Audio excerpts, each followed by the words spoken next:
guys, I know by the title of this video, I know you're now calling me the t-shirt girl, but that's okay because to be honest, I'm a t-shirt girl. I love comfort, I love functionality, I just love the ease to wear an outfit. I'm stylish, but girl, I'm just lazy to play dress up sometimes, so I throw on pieces that are easy and fast. Welcome back to my channel, guys. In case you're new here, hi, my name is Fatma. Today's video I'm going to show you 4 ways of how you can style a t-shirt dress.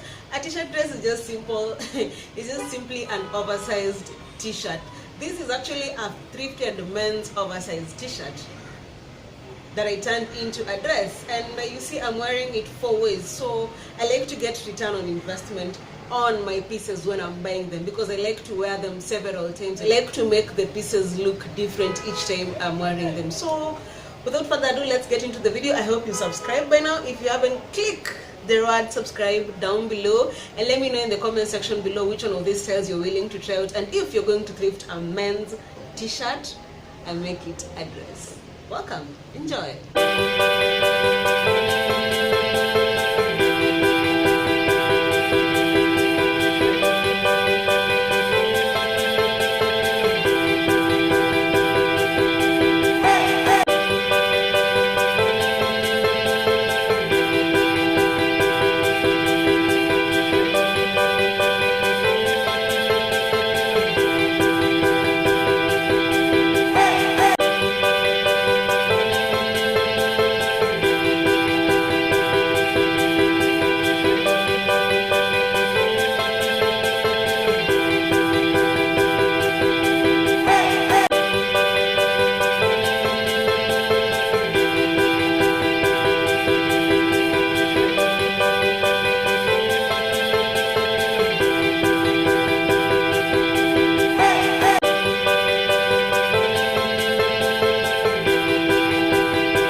Let me know in the comment section down below which one is your favorite style, and if you're willing to try out these styles. And if you don't have a t-shirt dress, please get yourself one, please, because they're versatile and you can style them in so many different ways. Also, stay tuned for videos, a video on how to style an oversized t-shirt. It's going to come in the near future. So I'll see you in the next video. Bye.